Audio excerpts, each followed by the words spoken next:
I went to New York last week, and as you can see by these two large piles of books, I was quite busy. But this was actually it was really interesting this time going to New York. One being like the first time going there since COVID. But it was like an uncharacteristic trip where I had like no itinerary. I just kind of did whatever. And the main thing to me during the trip, I was visiting a close friend who lives in Brooklyn, and this was really like the first time I spent more significant time in Brooklyn. But I was just excited to see him again. It was the first time we had seen each other in person since like January 2021. So the rest was just icing on the cake.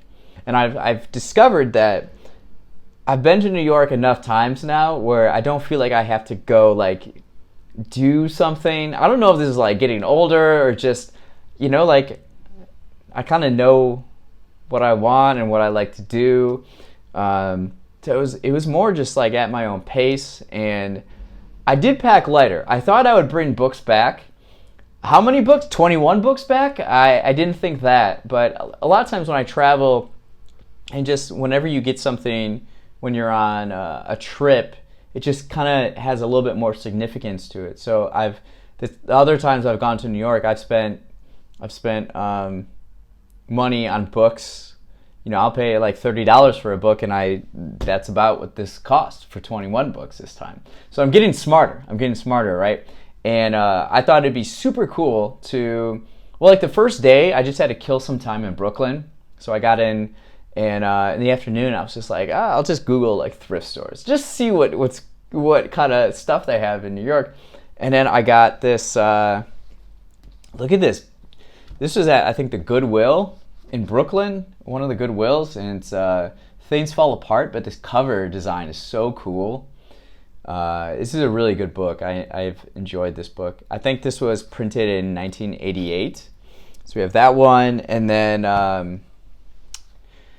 this isn't in order at all. I got a Thesaurus. I thought I would spend time like looking up words, because I need to come up with some words. When you like start a company or buy a domain name, you got to look up words. So I thought, I didn't use it on the trip, but I have it, I guess. I can find a thesaurus anywhere in Chicago, but so I just spent more time in Brooklyn. I just did thrift stores.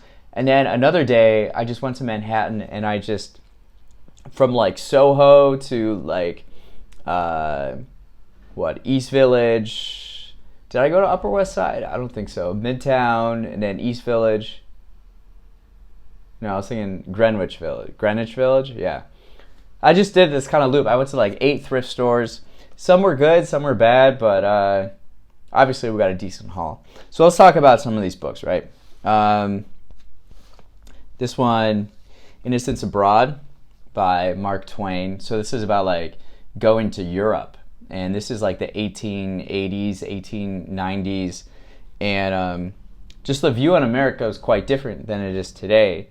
So, experiencing Europe with other American tourists and that experience, what that was like. I got another Mark Twain book, which is, look at this title. What is Man? That's provoking, right? And this one is more, we know Mark Twain for kind of his fiction, but this one's more like an essay, and it's more about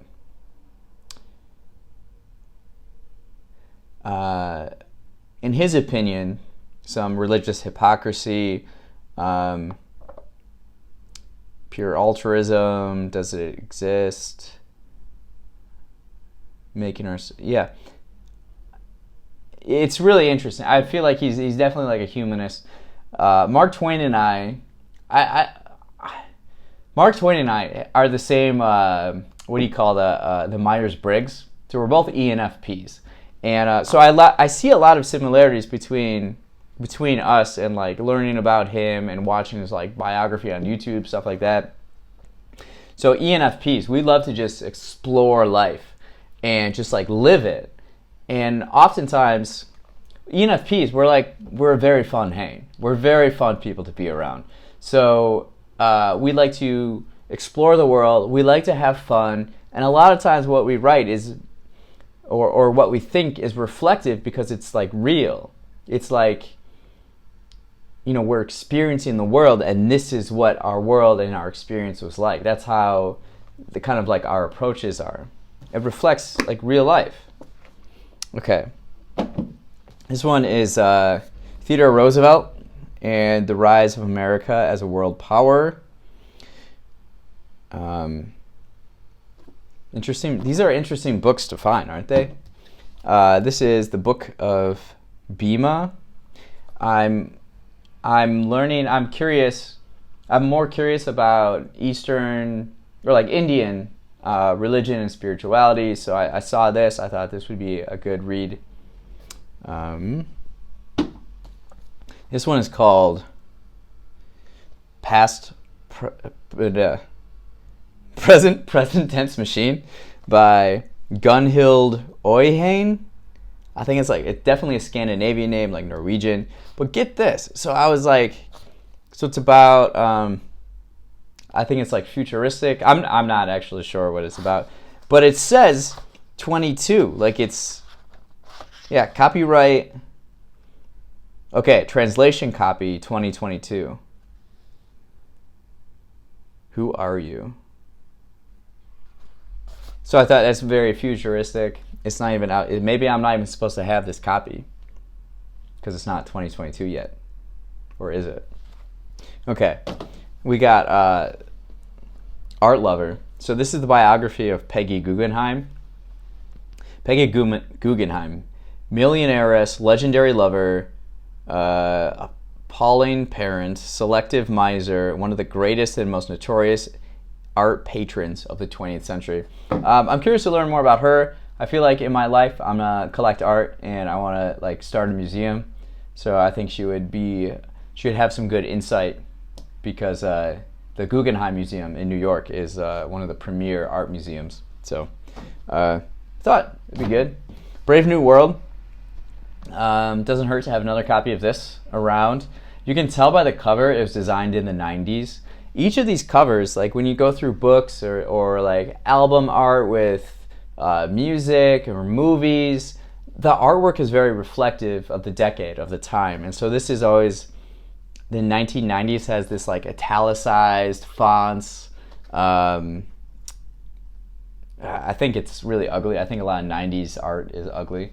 But yeah, so we have another copy. This was cool. I found 2 books on Muhammad Ali. This one doesn't have a book jacket, which is fine. I actually prefer that. And this one's more of a biography, and it kind of shares, it's like someone else's perspective doing research, and this is who he is. Whereas this one is in his own words, so I think it's more autobiography. Yeah, Muhammad Ali comes up a lot, like in my, I don't want to say everyday life, but when you like go on a journey of learning and curiosity, certain names will come up that and you just kind of make a note of it. And Muhammad Ali, in my experience, comes up occasionally. So it's very interesting. This one is Small is Beautiful. I think it's written by an Indian economist. Schumacher is eminently practical, sensible, eloquently chap, versant in the subtleties of large-scale business management, yet equally in touch with his down-to-earth realities of a simple Indian village. His book is an unusual economic treatise, enormously broad in scope, pithily weaving together threads from Galbraith and Gandhi, capitalism and Buddhism, science and psychology. Yeah, that's what I'm talking. A lot of big words. I hope he doesn't use as many big words in the book. Jeez, I can barely pronounce that. This one's called like Pan Nut Hamsam. I thought this was like Scandinavian spirituality, like Nordic folklore, but religion in a way. I'm not actually sure, but Handsome has the qualities that belong to the very great, the completest omniscience, I butcher these words, about human nature. I don't know, that's what I thought by the cover, right? If you look at the cover, it looks like, like a Norwegian god or something like that. This one I was so excited to find. It's called Democracy in America by Alexis Tocqueville. So he was this French man, and this was like the 1830s, 40s, and he came over to America with the intention to write about the prison system, but instead he was just like so enchanted, or he was so curious about like American culture and democracy and all like racial tensions and just, it's just like this freedom abound, yet like the masses, there's like this mob mentality. I don't know. I'll have to read it to find out. But I've heard about this book before, and that's why it really struck me when I found it. I was like, oh, wow, that's so cool. Yeah. We're still getting through these books. We have the Princessa, Machiavelli for women. I mean, that's quite a title. I wish she didn't put a photo of herself on there. I wish the cover was better. But according to Atlanta Business Chronicle, a beautiful book full of wisdom. I have the Machiavelli one by, or The Prince by Machiavelli. Okay, this is The Soul of Kindness. This is a fiction book written by Elizabeth Taylor. It's great cover. I like the cover, and it's about like the disease of self-love. So be careful. This one is The Republic of Pirates. It was written by Colin Woodard, which he also wrote American Nations, which is a book that I found very helpful. It talks about how history has shaped cultures in the United States, and there's kind of like 11 regional cultures within North America, so including Canada and Mexico, and it's helped enlighten me on like why certain people in the country think a certain way. It's because of history and culture, and none of these things are in a vacuum, and we're living today, but like we're so influenced by what's come before, even though we're not really aware of it. So I thought, he's written a book about pirates too. I would really love to read that. So now we have this. Super excited for this book, Zero. This is about the number zero and how radical an idea it was and how it's changed the world. What excites me too is that it's not too thick, so I should be able to get through it fairly quickly. This is the biography of a dangerous idea. The Babylonians invented it, the Greeks banned it, Hindus worshipped it, the church used it to fend off heretics. For centuries, the power of zero, savored by the demonic, once harnessed it became the most important tool in mathematics. Zero follows this number from its birth as an Eastern philosophical concept to its struggle for acceptance in Europe. Yeah. The mystery of the black hole. Zero, right? Pretty radical idea. Okay. This is Becoming by Michelle Obama, or about Michelle Obama.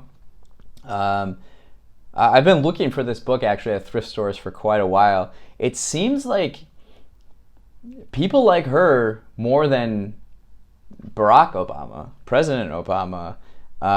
She seems really beloved. I know there was this Obama portraits at the Art Institute, and every time I probably went to that exhibit 5 times, and every time I go, there's more people around Michelle's portrait than there was Barack. She just seems very graceful and really strong and inspiring woman. And I got this book for 99 cents. So, nice. This is the girl with the pearl earring. This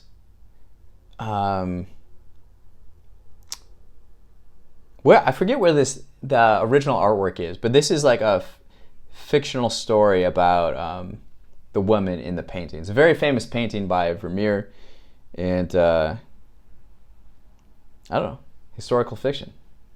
Nice. This is The Rise and Fall of the Great Powers. Yeah. I thought this would be a really good one to read, or at least have on hand. It's got some highlights in it, so that's always helpful. A fresh enlightenment of the problems of our own time. Yeah, so this is, I think, kind of wrapping up the 20th century as we go into the 21st century.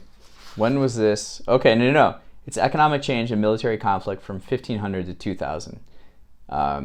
That's why I was so curious about it, because I'll watch a whole bunch of videos on YouTube about just like world powers and empires and like histories and families, dynasties. So I thought this would be a good one to kind of like summarize. If I read this book, I should have it all right here, right? And then this last book is Elon Musk, How the Billionaire CEO of SpaceX and Tesla is Shaping Our Future. I was really considering, so I have a paperback version of this, and I was considering to bring it on the trip, and then I found the hardcover. So now I have a hardcover and a paperback, and I'm definitely going to read this one very soon. For how big of a person and influential person he is, I don't know enough about him. So I feel like reading this, it will give me a good idea about him. I did ask my friend while I was on the trip, like what he knows of Elon Musk. He's read this book, and it's basically like Elon has looked at two of the biggest problems of humanity, and he's trying to solve them, right? We should have a backup plan as a species. So that means we gotta like leave planet Earth. And also too, like the emissions from fossil fuels, we should probably go electric. So he's working at solving those issues. Pretty interesting person. So I'm excited to read it. But those are the 21 books that I got in New York. And New York was fabulous. Always a great time. Yeah, New York is New York, and it cannot be defined. And what a time. What a time. Very, very thankful for the trip.